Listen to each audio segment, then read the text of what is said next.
It's the Opperman Report. And now, here is investigator Ed Opperman. Okay, welcome to the Opperman Report. I'm your host, private investigator Ed Opperman. You can find me at Opperman Investigations and Digital Forensic Consulting, either through my website, emailrevealer.com, or you just contact me directly at oppermaninvestigations@gmail.com. Okay, I've been trying to get an interview with Joe Exotic from Tiger King. Okay, he's in prison and he's running for president. And I've been in communication with his people on Instagram. And unfortunately, Joe's been put into solitary confinement. He's in prison down here in Florida. And so we were able to get his spokesperson for his campaign, Michael Robson.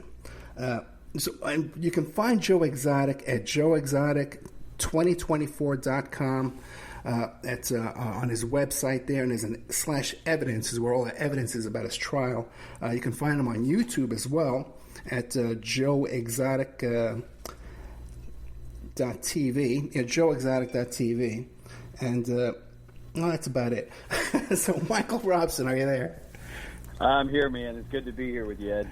Yeah, thank you so much, man. Like I said off the air, I appreciate you being so flexible with me on the time.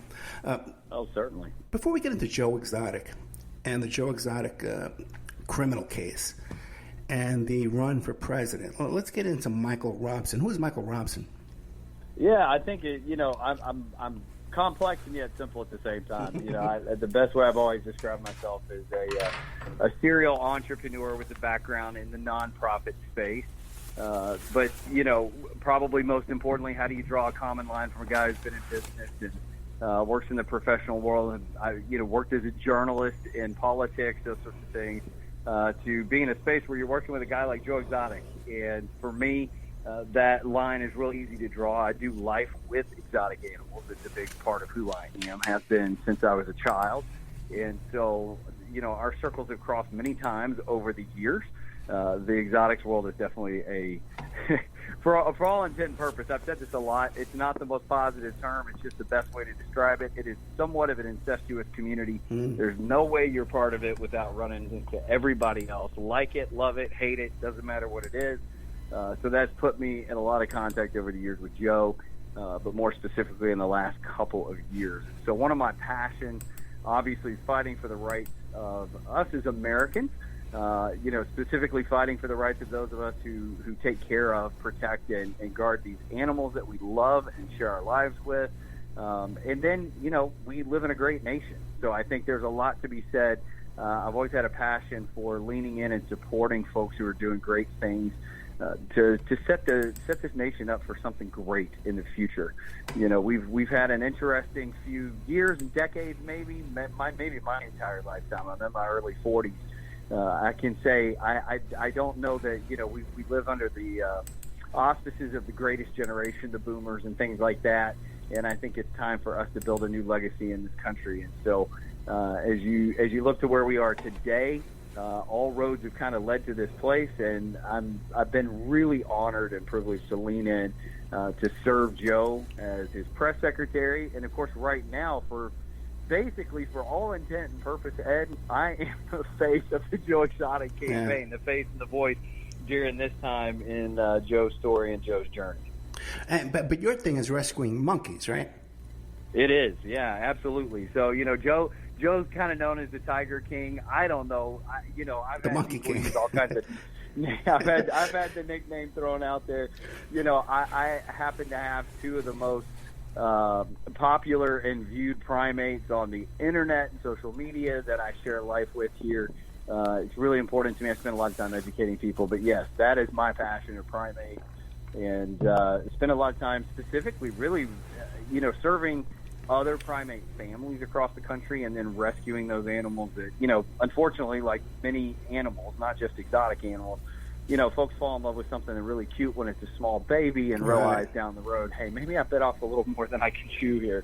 So I like to step in that place because there's definitely no shortage of need. And so that's where I've spent a lot of my time, really full-time for the last 3 years of life. Yeah, and your Instagram is Spider Monkey Winston. They could find you there, Correct. Michael Robson. Yep. And you're described as the presidential press secretary for Joe Exotic. Now, have you ever been involved in politics before as any kind of a working on a campaign? Interestingly enough, no. Okay. And I think it's the beauty when as we kind of unpack a little bit of Joe's campaign. I think that's the beauty of Joe is, his vision and heart is to take this country, give it back to Americans, right? This was a country founded by Americans, for Americans, and so I think that's part of his vision. I love the fact that he leans into it. However, I did work as a journalist in politics for a while. I have served as a volunteer, not specifically in campaign leadership, but alongside some great leaders, elected officials in this country over the years, and internationally as well. I've worked very close with some international campaigns and leaders in other countries in the last 23 years. So I have some experience, but I wouldn't call it the professional politician experience by any stretch of the imagination. Yeah, but these guys, Stephanopoulos, and they couldn't save monkeys either. So let's keep right. Absolutely. It all evens out, right? Now, you got it. JoeExotic2024.com. Now, Joe Exotic is serious about running for president? Absolutely. Obviously, there's this parabolic rise to fame for Joe in the last couple of years, specifically, during this COVID era of American history, because of the series Tiger King. And so people kind of have this caricature of this person, Joe Exotic, right? And so I think when people have seen his bid for president, this isn't his first time. He's made a bid at politics in the past, governor of Oklahoma, also running in 2016. But it is a very serious thing. It's a very serious passion because, again, Joe's heart is it's time for the average American to step up and take the country back, And I think that when people lean in and take a minute to listen beyond Joe the Tiger King, Joe the character that's part of a reality TV series, but rather Joe the human being, the leader, the innovator that he's been his whole life, I think they might actually be very surprised to find a very genuine, heart-driven, passionate person who really does have a vision to see this country put back in the hands of its people. So he has filed and everything. He's paid that filing fee and he's done all that legal work? You got it. Okay. Absolutely. We're right now finishing up paperwork in the state of Colorado. We actually were there. Obviously Joe being incarcerated, and I think this is obviously worth noting. Joe, I don't think I'm wrong about this statistic. I think Joe is the first presidential candidate to run a campaign from prison, so to be incarcerated during the campaign season. And so, he's had to work a lot of times through the power of attorney. Obviously, He's not present to put his actual, John Hancock on every piece of paper. So when we filed for ballot listing in the state of Colorado, we filed everything. They sent it back and said, hey, we need his actual signature. So we've just been able to do that, but obviously it takes a little time to get paperwork in and out of a federal prison, get signatures on it, get it back, put it back in the mail, send it back up there. So because we've had a number of folks ask us specifically about that because we've been pushing, focusing on that. New Hampshire following right behind that. But yes, we are getting ready, as a matter of fact, in the next day and a half here to go through our first official cycle of audit from the SEC for the campaign. So we're right in the thick of it, just like every other candidate in this race right now. And I'm assuming his first act as president would be to pardon himself. Absolutely. Okay. Because he's sitting in jail. There's no question what that first order will be when you're sworn into office, Yeah, and all kidding aside, Michael Robson, he's sitting there at home, in his office. I'm sitting here at home in my office. Joe Exotic is sitting in prison right now. It's no joke. For a long time, too. It's like 20-some years he's got left to go, 18, 20 years to go. Yeah. How did he wind up in prison? That is a great question, Ed. Yeah. Realistically, the short answer to that is corruption and collusion. Bottom line, Joe became a pawn in a scheme both for entertainment and some political gain based on actions of lobbyists, corruption within the Department of Justice. So, obviously we kind of all know this devious villain-ish character that was created by the reality TV series. He has his arch nemesis, Carole. And so there are multiple things that landed the conviction. The primary thing that most people know about is this supposed murder for hire. This is obviously something I'll unpack a little further. Additionally, beyond that, he was also convicted of charges of animal abuse, which are, again, unfounded.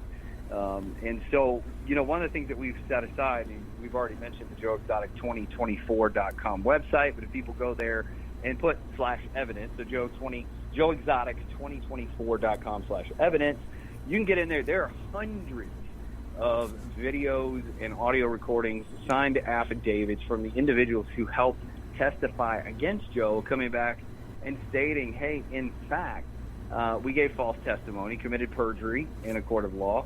We were paid off by producers in a television show, by federal agents. We were coached by said federal agents. And Joe, most people don't realize this, Joe was not allowed to enter any evidence into his defense during the trial. And so the Department of Justice basically set a thing up to set a surefire conviction in his case. He's had an appeal sitting before the Department of Justice with the Federal Department of Corrections now for going on 18 months, and no one has touched the case file. Our speculation on that, I don't think it's a wrong speculation, is not touching that. Well, people don't, and also let me back up and state this. Joe was in prison before Tiger King ever hit the airwaves. And so Joe has already served over 5 years in a federal prison. And they are essentially waiting out a statute of limitations, roughly another 18 to 24 months, because when this evidence is presented in a court of law, they get outside the statute of limitations. The federal agents and employees of the state who are involved in this will no longer be liable for any collusion, corruption, or better terminology, in my point of view, crimes committed that led to the situation we're in today. I came late to the Tiger King series, okay? I think it wasn't until the second round of episodes came out that I went back and binge-watched the whole thing. But people were all over me. Ed, you got to check this out. You guys understand? Carole Baskin killed her husband. Bombarded, okay? But I watched the whole thing from beginning to end. And I have a question for you. How did this wind up in federal court? It wound up in federal court because it was across state lines. Actually a number of things. You've got an accusation of murder for hire that crosses state lines. It turns it into a federal case. And then also because of the animals involved in the accusations of abuse, you fall under the Endangered Species Act, the federal law protecting animals in the United States, which, again, there's a lot of interesting things just in that one spot with the animals that you can unpack. But all of those things kind of put it into a unique situation to allow it to be heard in a federal court versus the state level. Then what were the allegations of animal abuse? Well, so there were animals that were euthanized on Joe's property, tigers. And so there's a lot of folks who speculate that was, basically the story, the narrative goes that Joe did that to make room for more, to have new ones. That is not the truth. That they were euthanized as they got older or had ailments that were detrimental to their survival. The difference is, in most folks, the average person's not going to know this. When you work with endangered species, any protected species in the United States, when you move to a place of euthanasia, it requires certain permission in order to enact that, and then certain procedures to do that. Joe made some humane decisions at the time they needed to be made. What's interesting enough is the very people, some of the animal rights organizations that are quite notable in this country, who raised a lot of those allegations, also at the exact same time helped Joe to relocate the animals that were at his park and helped assist him to do all of the right things and yet still leverage these accusations. And it's simply a technicality in the law. There's an interesting way to obviously look at that. I mean, they were able to pin charges on him based on technicalities, but let's all be real honest people here. When you working with an animal, if anybody listening has ever worked on, grown up, or been on a farm, when you work with animals every single day, there are times that arise where you have to make humane decisions in caring for those animals. Nothing should suffer, and that was Joe's MO in that, because it has always been and always will be for him the welfare, the well-being, and the care of the animals themselves. And I guess, Michael Robson, you've devoted your life to animals. I guess if you saw anything untowards here, you'd be outraged, right? Absolutely. I have no problem calling out abuse or exploitation or any such issues when it comes to animals as a whole. You know, I spend a lot of time, in fact, I've testified in court cases to help protect animals. I've opened up my own home to taking care of animals that, most people would never open their home to. It's something I've dedicated myself to, but I can tell you one of the things and one of the reasons that I've always admired Joe is because he's one of the very few people on the planet I can say truly from top to bottom, the man genuinely puts the animals first. I mean, he's a lot like I am. In a lot of ways, there are many days that you kind of wake up and you go, I'd just rather do life with the animals than with human beings. It'd be a lot less complicated, a lot more simple. And I'd be much more suited as a martyr for the animals than for other people. Do you have a bunch of monkeys running around your house right now? They don't run around the house. They have literal habitats and enclosures. Although, if you count my children, I do have a lot of children. I thought 5 out of 7 kiddos running around. Some days when they're all around here running around, yes, I have monkeys, but not non-human primates. So, but we do have, the primates that we care for, specifically here in my home. They take up about 50% of the square footage and the acreage of our property here for care. So they take up a good portion of my life, and Gotcha. Probably about as much money as my children take up. So. Yeah. Now, what about the charges, the murder for hire charges? What were the official accusations there? So, the accusation there is that Joe hired a particular man, his name's Allen Glover, to go to Florida and, take care of his arch nemesis, Carole Baskin. This is not true. And, I tell a lot of people, Joe's definitely Joe. He's a character. No question about it. It's part of the reason we all kind of have an endearment and love for Joe, because he's absolutely 100% authentic and original. But Joe's also very, very smart. And I think a lot of folks miss that, when they get caught up in the character. But he's smart enough not to hire an ex-convict, drug-addicted human being and pay them $3,000 to go kill someone. Joe had a lot more access to resources and ability to do things than that moment. But what's interesting, again, if folks go to joeexotic2024.com/evidence, a couple of those very first videos you'll see on that webpage is Allen Glover himself testifying and signing affidavits saying that, in fact, is not true. That is not what happened. In fact, he was actually paid by the other party to take out Joe. And so, again, you have to look beyond the surface of entertainment value and things that are created for television and for ratings, and look for the truth that happens underneath. Obviously, something we run into sometimes even with just mainstream media news today, to look beyond the entertainment and the click values to the truth that lies underneath. And Joe was, at one time, he was actually some kind of a sheriff, right? Absolutely. He served in law enforcement in the state of Oklahoma. Never had anything but glowing, reviews, and did a great job. He was loved by the department and had great relationships with folks. So, Joe is somebody not sitting around with an extensive criminal record or a background of causing trouble. Joe's a character. You with anybody that is a character like Joe, you love him, you hate him, you choose how you gutturally respond. But as a human being, Joe has always been an upstanding citizen of the United States, active voting member of this country, and someone who served this country to protect it and to watch over it always. Yeah, but I guess also, too, as a former sheriff, he would have some associates, sources, and experience to do a better job if this was his intent. Yeah. Yeah. Exactly. Okay. Yeah. I don't. Joe is, and again, I say this with all intent for folks not to read beyond the literal statement. But Joe is really, really a smart human being. He does not need to go to the least common denominator to make something happen. Well, yeah, also, too, he's running a whole industry from prison. This guy's got a whole operation going on here. Yeah. He's got a professional social media. He's got merch. He's got all of it. He's got a campaign. So this guy's got he's definitely, I don't know how people have that kind of energy to focus and do all that. I can barely get done what I have to do. But let me ask you this, too. Again, as a former sheriff, as a guy, a smart guy, he must know that in the federal courts, if you're up against the feds, the prosecution rate is like 96, 97% you're going to be convicted in federal court.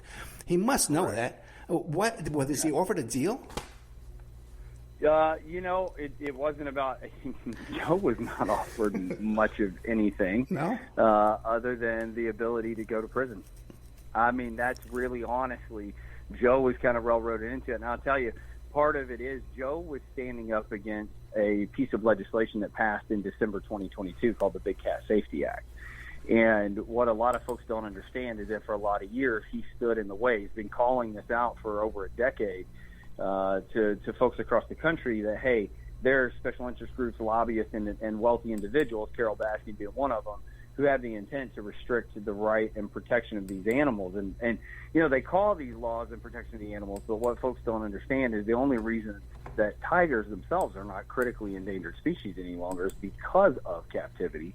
No matter how you look at it, the natural environment of that animal is now down to 5,000 acres on this whole planet that support a natural habitat for those animals. So reintroduction to the wild is not even a realistic opportunity to preserve a species. So these laws that get in the way stop the breeding programs, they stop the private ownership, they stop individuals who are passionate and capable, and Joe stood in the way of that. And so by removing Joe from the system, it allowed legislators, the federal government, special interest groups, and of course the dollars that flow between all of those groups to be able to successfully pass something, which was just step one in a multi-step process to basically end the human-animal interaction in America, which I can tell you, y'all can mark it down, bookmark my statement for the future. In my lifetime, you will see them begin to restrict dogs, cats, rabbits, hamsters, everything you can think of is coming down the pike, and Joe's been a vocal part of that. And so because of the notoriety that was coming up around everything that he was doing, even before the show came out, basically Joe walked with the target on his back. And so, and Joe, again, because he is very honest and very unfiltered, because of the character that really is Joe Exotic, unfortunately, it does make it easy for you to take a statement or a moment out of context, use that, and Joe has always been one to surround himself with people that, what I would say, Joe always gives everybody a second chance. But at the same time, again, when you're not surrounded by, the elite or the upper echelon of society, again, you can dig far enough to start putting a bunch of puzzle pieces together and create a mosaic that appears to be a photograph of facts and things that really don't exist. Do you think he would have ever been charged if he didn't do the Netflix series? Well, that's interestingly enough, no. I think that he would have been. I think this was already well into motion before all of that, because, again, he was already in prison before the show was ever out. I think that where he sits today, not being able to have an appeal from the federal government, no one being willing to touch the case at this point, and so it's sitting collecting dust on a judge's desk. I think that is a result of the show and the polarization of the conversation in America. And then I also just think, the current state of, this isn't about partisan politics whatsoever. I think the current state of our Department of Justice, and we're seeing kind of that two-tiered, double-sided justice system being more and more exposed, that where someone, I said this last week, Ted, we've just lost, and I said it's a horrible thing. I hope people don't translate this the wrong way. We just lost Ted Kaczynski, who I would say at the time is probably the most notable federal inmate. People know the Unabomber pretty much across generational gaps, guidelines, and timelines. But I would say as of 2 weeks ago, losing Ted Kaczynski, probably the most prominent federal inmate is Joe Exotic. So if there were an exposure of collusion and corruption that ended up with someone at that level of notoriety in prison, it really does cause a problem for the Department of Justice and the federal corrections system, and privatized prisons in the United States. No, you're saying that no one will touch his appeal. He doesn't have an attorney right now? He has an attorney right now. The judges have continued to push off the review of the appeals case. So it's been filed. It's been sitting there. No one's been willing to hear it. What are the grounds for his appeal? Literally, first and foremost, he wasn't allowed to actually present his own evidence in trial number one. So it was a very one-sided presentation of evidence for the conviction. Secondarily, again, on that channel, people can go see the sworn affidavits, the video testimony given before, the federal court system and his attorney, along with the collection of the computer, cell phone, all those things that were present in Joe's property at the time that have collected all the digital information, the emails, text messages, voicemail recordings, all of those sorts of things that in fact show that that all of these charges, all of these accusations that landed Joe in prison are in fact false accusations and not the truth. I've done a lot of shows about guys in prison. I've done a lot of shows with talking to prisoners, to inmates while they're incarcerated. Sure. Now, so Joe right now, he's in solitary confinement, they call it, disciplinary custody. What are the reasons for him to be put in Well, this is the interesting thing. Yeah. When we spoke to the Department of Corrections the day that they moved him into solitary, their reasoning was exactly nothing. There was no answer. There was no behavioral issue. There was no violence issue. There was no problem with a cellmate or a fellow inmate in the system. I personally, again, nobody said this, so please understand this is subjective opinion. So I want to be clear, because nobody will answer the question of what was the infraction or the behavioral issue that made the Department of Corrections choose to move Joe into solitary, because we don't have any communication telling us that his power of attorney is able to get nothing from the Department of Corrections. My best guess is his move to solitary came 2 hours before he was due to appear on national media to talk about all of this. And, Joe's been very vocal about the corruption and his wrongful conviction.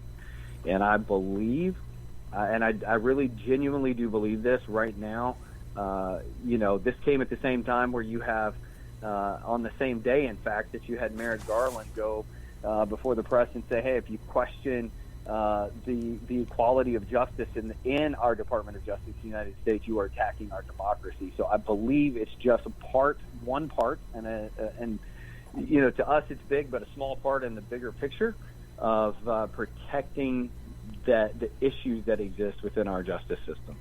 So no one's been able to communicate with Joe since he's been moved? No, probably in the next couple of days we will start to get written communication. The only communication Joe will be able to have, we're just going up to a week now since they moved him in late Friday.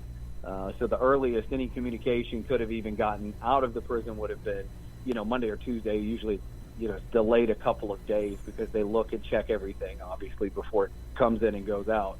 I would say in the next handful of days, those of us on the team will start to get some handwritten communications from Joe, maybe have some better answers, but the truth is they're usually pretty clear with us about those things. We did, but at the same time, we never got a real clear answer the first time they did this, and they left him there for 4 months.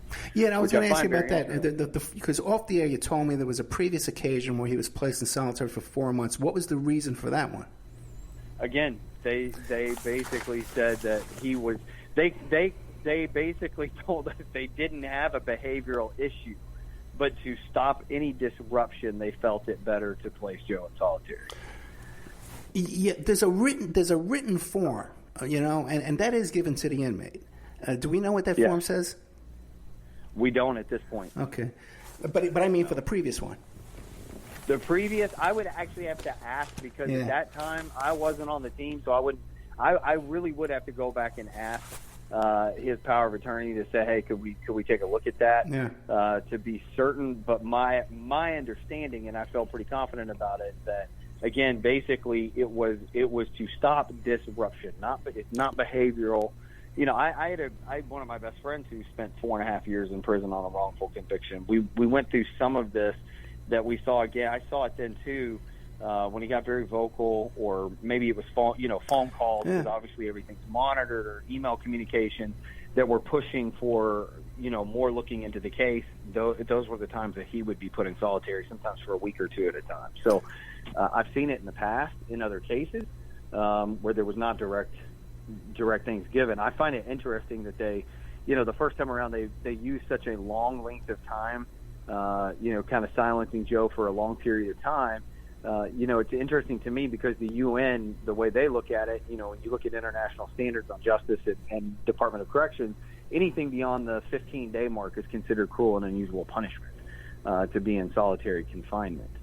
So it's going to be interesting to see how this plays out in the days, weeks, and possibly months ahead before Joe is kind of given back his limited amount of freedom to communicate, through phone calls, email, and then just to be part of the community that is the prison system he is in right now. And how long has he been in custody, in the disciplinary custody now? He's been in custody just over 5 years now. No, I mean the solitary. Oh, the solitary, they put him in solitary last Friday afternoon. So we are in day number 5. About 5 days. Gotcha. Okay, now the campaign. He's decided to run as a Democrat. Has he always been a Democrat?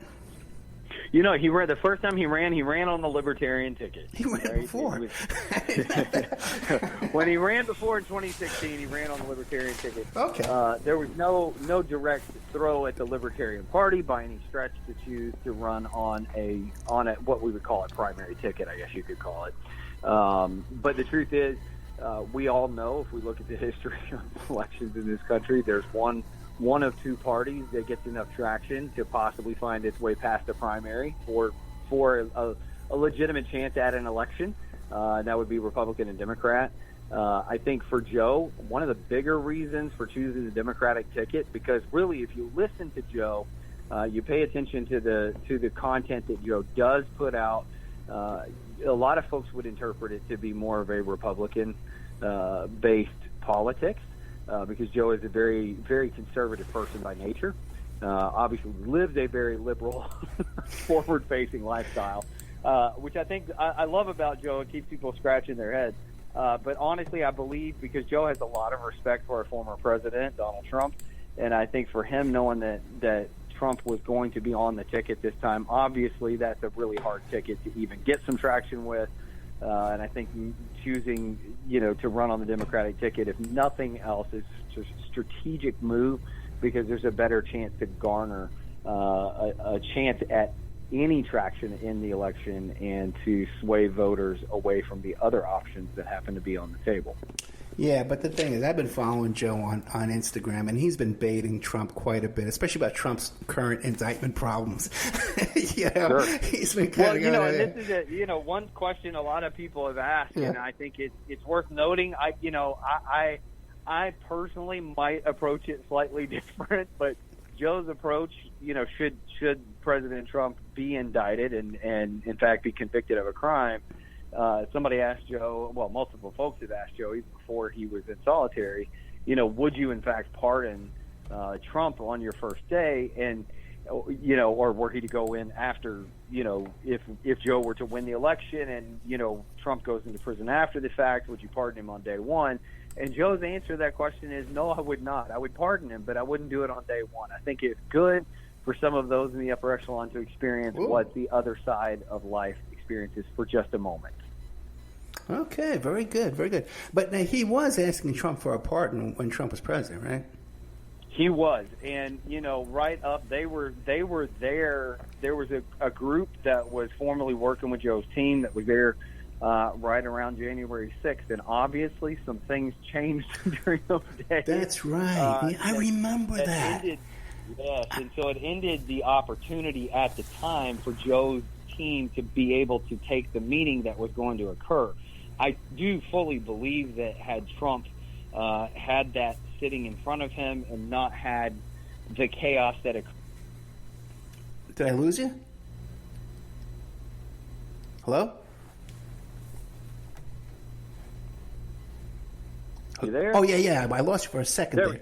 But we were talking about all good. January 6th. We'll pick right back up, yeah. Yeah, January 6th, the chaos. I think had there not been as much chaos for Joe or for Donald Trump following January 6th, I do believe that Donald Trump would have issued a pardon for Joe during that time. Unfortunately, since the change in administration, President Biden has not entertained pardons.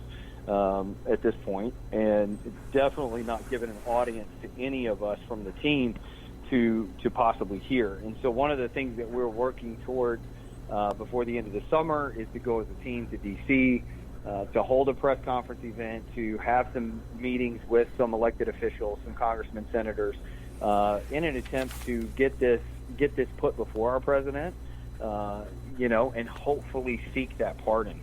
Because I believe fully, and I think most folks would if they dig into the evidence side of this thing, Joe should be pardoned, and he should be out, if nothing else, on time served. But I think when people take a look at it, they find out Joe shouldn't be there to begin with. I've actually had other people on the show that were part of that pardon request process at the last days of Trump, so I'm familiar with it. Who was Joe's team speaking to on the Trump team? At the time they had spoken to Donald Trump Jr. Just on the, and I say, not necessarily on the team, but on the inside track there. There was some connection again, and guys that weren't necessarily still sitting at the table, but there was some conversation with Mark Meadows at the time. There was conversation with Bill Barr. So there had been some high-level conversations that had opened the doors. There was an opportunity to basically be able to meet with Trump during those days at the Oval Office, and obviously no one then for a few days besides the cabinet had a chance to sit with the president. Nothing with Costello, Giuliani, those kind of guys, Dershowitz? No. Unfortunately not. I think those, and we would go down. I would go down any route at this point if we knew we could open a door to entertain it. Well, at the time, it seems if you had the money at the time, you could have gotten it. Well, and I think that's the other part, and I think that's something Joe spends a lot of time obviously talking about. And there's a misconception, obviously. Joe rose to great fame, had a lot of notoriety, because of the show. But what folks don't realize is, again, the show came out after Joe's incarceration. Folks who film reality television and programs like that are not paid exorbitant amounts of money before something is released. And so the money happens for people after the fact, and Joe, being a federal inmate, was never given an opportunity to benefit. So Joe lost everything. Going to prison, the park is gone. The work that he spent, 2.5 to 3 decades building in his life is gone. He has no home. I mean, Joe literally, he'll have the clothes on his back when he gets out. And so folks don't, Joe spends a lot of time talking about that one reality of our justice system, that if you don't have the ways and means, specifically financial resources, it's really, really hard to have your voice heard in the system that exists in America, the justice system, because you do need to, barter for that influence for your voice to be heard. And so Joe does spend a lot of time highlighting that, in Joe's way too, sometimes abrasive, but it is an honest reality for a lot of folks that are out there. I know Joe points a lot, for folks who have been in the system who may be serving exorbitant sentences for, possession of marijuana, and it's in a state which is now legal. So it's an interesting thing when we look at our justice system and the changes in things and how we view, folks' conviction and prosecution process, and then also the ability to have an appeal and a retrial when necessary to reassess those things within our justice system. How is Joe? What is Joe like to work for? He must be a really tyrant sometimes, right? He's such a passionate guy, right? Joe's amazing. And here's what I tell folks. Joe is exactly what you see is what you get. There's no offline character. The Joe that everybody did fall in love with in Tiger King is Joe. He is a firecracker. He's a wild card. But he's honest, and he's authentic, and he cares about people. There's not a single time that I'm not on the phone with Joe or communication when he's even written from prison. Those things come in. They're always encouraging. They are always speaking life. Like, he cares about people. And so one thing that is just absolutely amazing to serve somebody like Joe, as polarizing as it can be, because obviously, again, when you're a polarized figure, people love you or hate you, and you choose to lean in like I have and serve someone like that, you become part of that polarization, whether you like it or not. But, I can look at a critic and just smile to go, hey, you just haven't gotten to see his heart. you haven't got to know the real Joe. You only know a character you've seen on television. Now, Michael Robson, though, is this a labor of love? Are you getting paid for this? No, it's a labor of love. Nobody on the campaign's paid. There's no money to get paid with. Let me tell you. Yeah, the monkeys are going hungry. I do run a business, a family business, and and thankful that I have other ventures. I've been, like I say, a serial entrepreneur my whole life and been able to do things. And so I'm actually very grateful that I do have that freedom to be able to come alongside and serve Joe. Now, what is Joe's platform? What are his main points of his platform? Maybe I'll vote for him. What does Joe want to do for us as president? Absolutely. First and foremost, Joe's heart is to give this nation back to the people. This is a country founded by the people and for the people.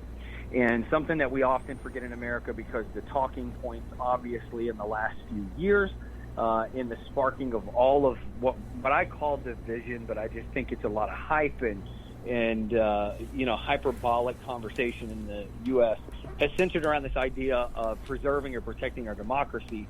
What that has done, though, is overshadow the fact that this nation was founded as a constitutional republic, which is a nation that is, in fact, for the people and by the people, meaning that we have the right to choose our leaders. We have the right to protect our freedoms. We have inalienable rights that are God-given to us, and we use a democratic process then to appoint leaders to do that protection and to watch over us. And so for Joe, what he really wants to do is help track where we will remember that those folks who serve in D.C., who are making those laws and adjudicating and watching over the freedoms of this country, they serve at our pleasure. They are paid by our tax dollars.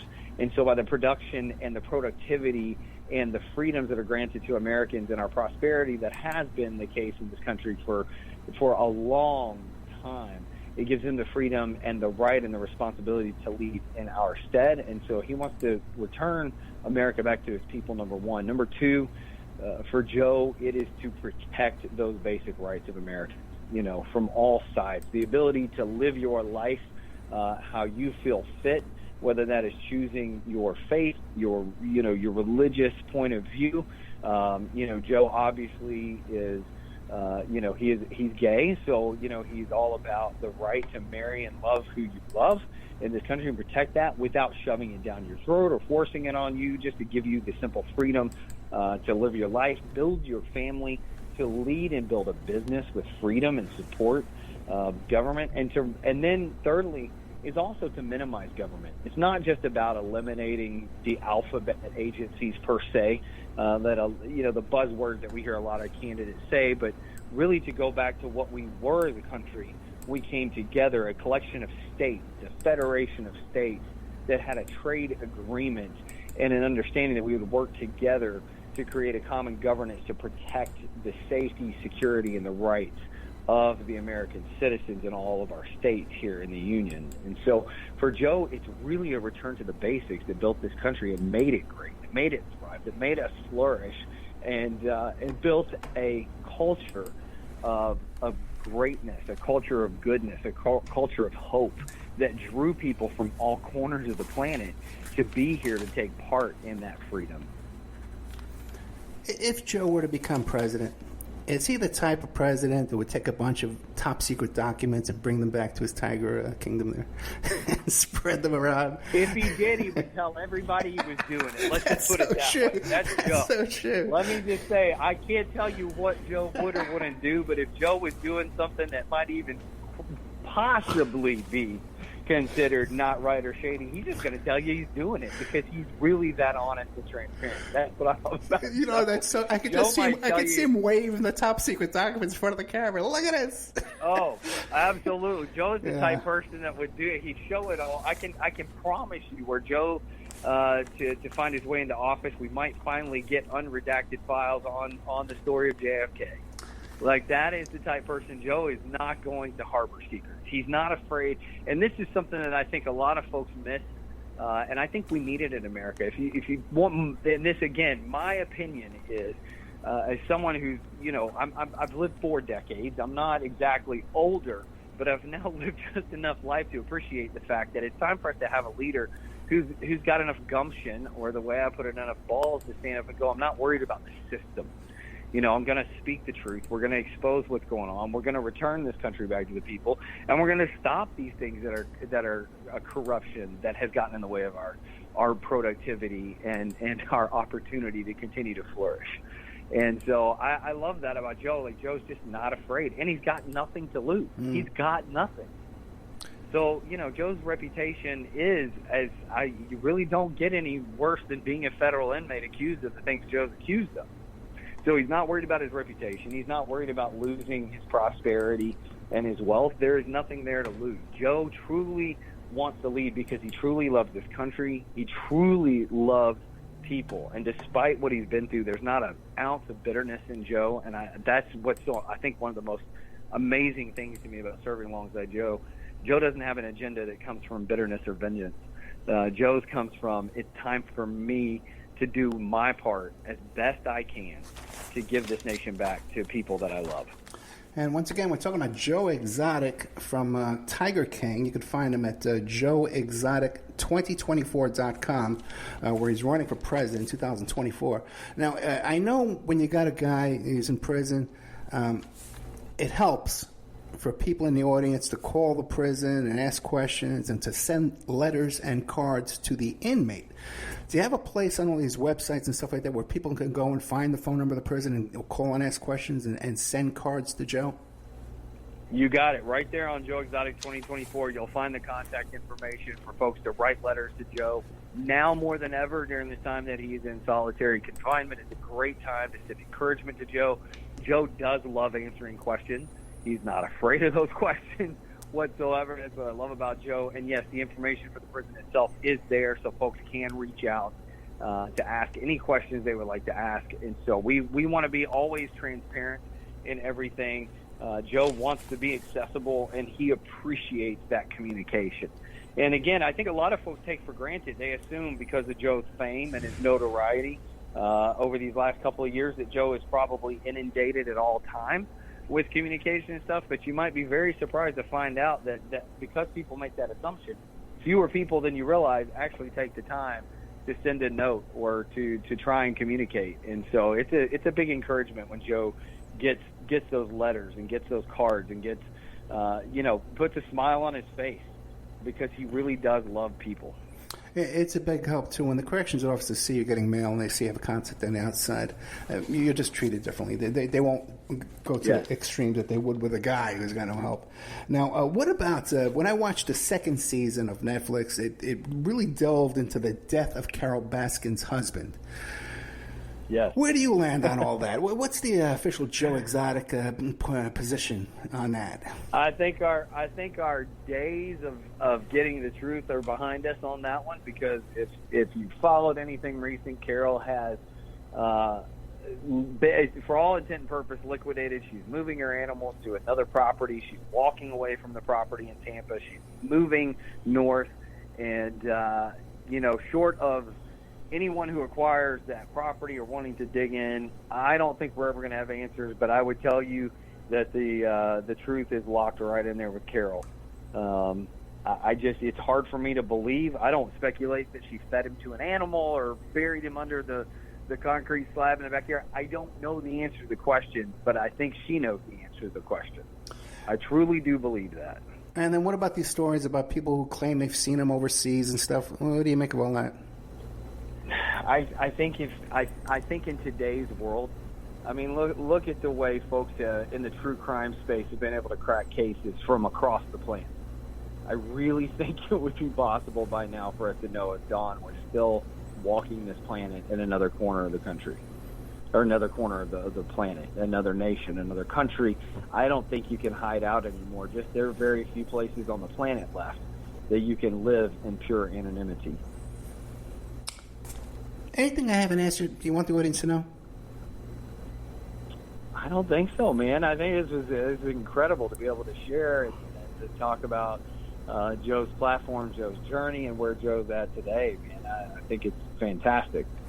So, again, the website is joeexotic2024.com. You can find him on YouTube at Joe Exotic TV. So, Michael Robson, what do you want to leave? Robson, sorry, what do you like to leave us with? Here's what I would tell everybody. I tell everybody this on my own broadcast that I do every week, and I know it's Joe's heart. For all of us out there, it's time for us to step up. It's time for us to take the lead, to take this nation back. Don't ever believe that your opinion or your vote doesn't matter, because it truly does. And it's time for us to stand up for what we believe, stop being afraid of others. But most importantly, as we do that, make sure that we lean into others. We encourage somebody, speak life over them, give them a little bit of hope, and remind yourself and the people around you that what you do, who you are, matters, and everything you need to accomplish something great in this world, it's already within you. So just step up, live your life, just like Joe does every day, authentically, be who you are, and leave your impact on the planet. And I would encourage the audience, it even says in the Bible, too, to visit those in prison, You go to Joe Exotic 2024 and make an effort to reach out to the prison. The people who answer the phone are very polite. They're not going to yell at you or get mad at you. Oh, yeah. Yeah, they have to, everything's recorded. And just make your voice known. If you could send Joe a card, stuff like that, and make some stamps or something, all that stuff helps. And if you go to his Instagram, he's got all kind of merch he's selling over here. He's got all this stuff going on. And then, of course, the campaign. Go out there and vote. Vote for Joe Exotic. Could we do any worse? Could we do any worse? Right? Exactly. The other Joe and then the other guy there. Hey, man, Michael Robson, thank you so much. You can find Michael Robson over there. It is a Spider Monkey. What's that called? Spider Monkey Winston. Spider Monkey Winston. Thank you so much, Mr. Robson. You got it. Good night, Thank man. you so much, Ed. Thank you. Good night.